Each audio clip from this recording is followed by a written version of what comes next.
पे विश्वास को न तोड़ें। अगर आप लोगों को लगता है कि मेरे जेल जाने से मेरे बच्चा को आप लोग बचा लेंगे तो मैं जेल जाने के लिए तैयार हूँ। 16 करोड़ के इंजेक्शन को लेकर सबका ध्यान खींचने वाले अयांश सिंह के पिता आलोक सिंह ने धोखाधड़ी मामले में आज रांची जिला न्यायालय में मजिस्ट्रेट के सामने सरेंडर कर दिया है। हाल ही में आलोक सिंह के अतीत के कारनामे सामने आए थे, जिनमें रांची में आलोक सिंह के नाम पर मुकदमा होने और आलोक सिंह के भगौड़ा होने की जानकारी भी सामने आई थी, जिसके बाद आलोक सिंह को लेकर के कई तरह की बातें मीडिया में भी चल रही थी। जिसके बाद अब आलोक सिंह ने रांची जिला न्यायालय में मजिस्ट्रेट के सामने सरेंडर कर दिया है। आपको बता दें कि अयांश को बचाने के लिए मुहिम चल रही थी और अब तक इस मुहिम में 6 करोड़ 80 लाख रुपए का इंतजाम हो चुका है। इस बीच अयांश के पिता आलोक सिंह और उसके चाचा आदित्य सिंह के संदर्भ में एक ऑडियो व्हाट्सएप पर खूब वायरल हुआ, जिस ऑडियो में ये सुना जा रहा है कि आलोक सिंह के ऊपर कई तरह के इल्ज़ाम लगाए जा रहे हैं। वहीं सरेंडर करने से पहले आलोक सिंह ने अपने फेसबुक वॉल पर लिखा था कि जो लोग अफवाह फैला रहे हैं कि आलोक सिंह जेल चला गया है, उनसे कहना चाहता हूं कि मैं बाहर हूं। जो लोग ये कह रहे हैं कि मैं विदेश भाग जाऊंगा, उनसे मैं कहना चाहता हूं कि मैं आज तक विदेश गया ही नहीं हूं। आगे वो कहते हैं कि अगर मैं गलत आदमी होता तो जनता दरबार के सामने खड़ा होकर अपने बच्चे के जीवन के लिए भीख नहीं मांगता। एक पिता का दर्द एक पिता ही समझ सकता है। जो लोग मेरा दर्द नहीं समझ रहे हैं, उनसे कहना चाहता हूँ कि एक ना एक दिन आप लोग भी पिता बनेंगे और शायद उस दिन आपको मेरा दर्द समझ आएगा। अभिनंदन और प्रणाम करता हूँ। अभी मैं पटना में हूँ और कुछ लोगों का लगातार मैं एक हफ्ते से 10 दिन से मैं देख रहा हूँ कि बहुत सारी कुछ नहीं नकारात्मक बातें फैलाई जा रही हैं।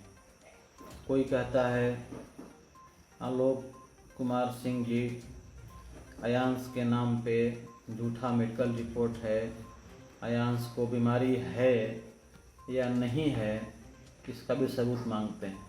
मैंने कल ही पोस्ट किया है अयांश का मेडिकल रिपोर्ट निम्हांस का, national institute of mental health and neuro science. ये हिंदुस्तान का सबसे सर्वश्रेष्ठ न्यूरो का गवर्नमेंट ऑफ इंडिया का एक हॉस्पिटल है। एम्स जैसे संस्थान भी उसमें रेफर करते हैं। तो जब निम्हांस का रिपोर्ट पे आप शक करते हैं, इसका मतलब आप लोग निम्हांस के बारे में या किसी भी वैसे मेडिकल कॉलेज जो देश का टॉप 10 है, टॉप 5 है, उसके बारे में जानकारी आप थोड़ा प्राप्त करें। मैं कुछ इस पर नहीं बोलूँगा। जब मैं निम्हांस में गया था तो मुझे उम्मीद नहीं था कि मेरे बच्चे को एस्मे टाइप 1 नामक बीमारी मेरे बच्चे को है। पटना के एक डॉक्टर गुंजन कुमार पटना एम्स के HOD न्यूरो डिपार्टमेंट के वो हेड हैं। अभी वो PMCH में प्रोफेसर हैं। उन्होंने शक जाहिर किया कि आपके बच्चे को शायद एस्मे टाइप 1 बीमारी है। सो आप जितना जल्द हो सके इसको ले करके बेंगलोर जाइए। उन्होंने एम्स को रेफ़र नहीं किया क्योंकि वो खुद एम्स के HOD रह चुके हैं पटना के, फिर भी उन्होंने दिल्ली एम्स को रेफ़र नहीं किया। उन्होंने सीधे रेफ़र किया बेंगलोर निम्हांस को।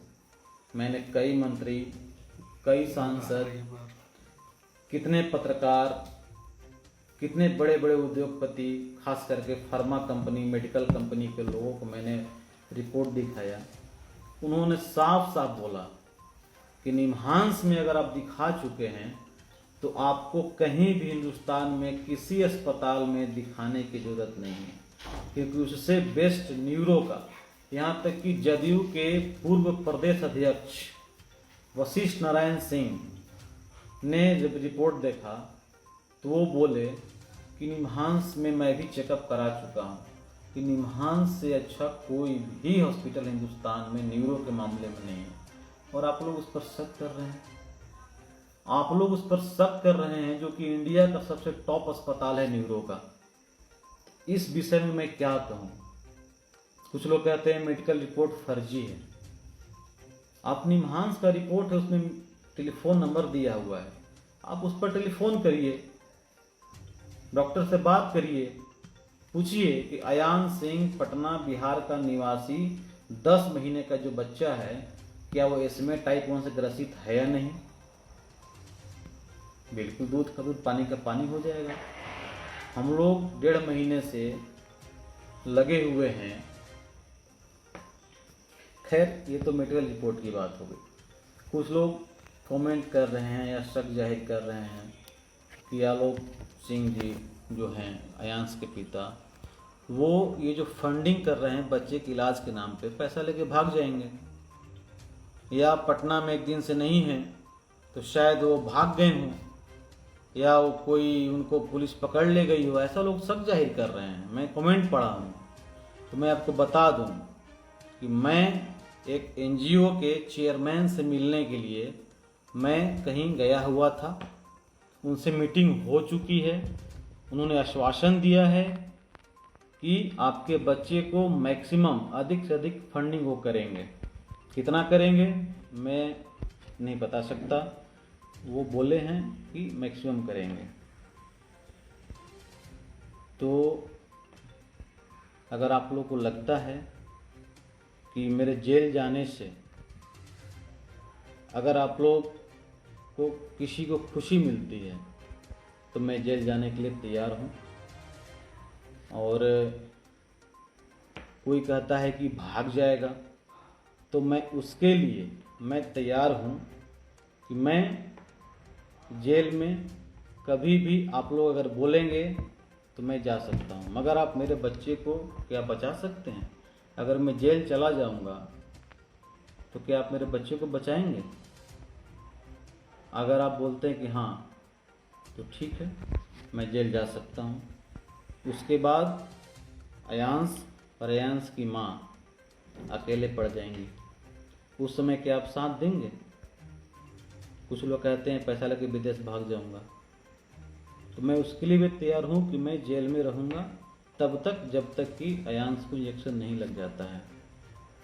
एक पिता का आप दर्द समझ सकते हैं। जो पिता हैं वो तो समझ रहे होंगे, जो पिता नहीं बने हैं, भविष्य में पिता बनेंगे, कृपया वो भी दर्द को समझें कि क्योंकि आप भी एक दिन पिता बनेंगे।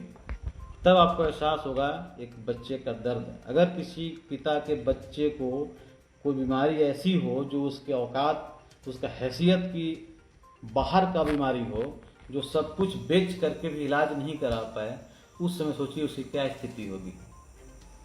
मरता क्या नहीं करता, वो स्थिति होगी। इसलिए हम लोग भी इसी स्थिति से गुजर रहे थे। तब जाकर के हम लोग सोचे कि नहीं, जनता है, देश की जनता है, 140 करोड़ की आबादी वाला देश है, थोड़ा थोड़ा मदद करेगा तो एक मासूम बच्चा अयांश का ज़िंदगी बच जाएगा। हम लोगों ने सोचा, शुरुआत किया, मगर साथ आप लोग दिए, और देश के करोड़ों, लाखों करोड़ों जनता ने साथ दिया है। कृपया इस विश्वास को न तोड़ें। अगर आप लोगों को लगता है कि मेरे जेल जाने से मेरे बच्चा को आप लोग बचा लेंगे, तो मैं जेल जाने के लिए तैयार हूँ।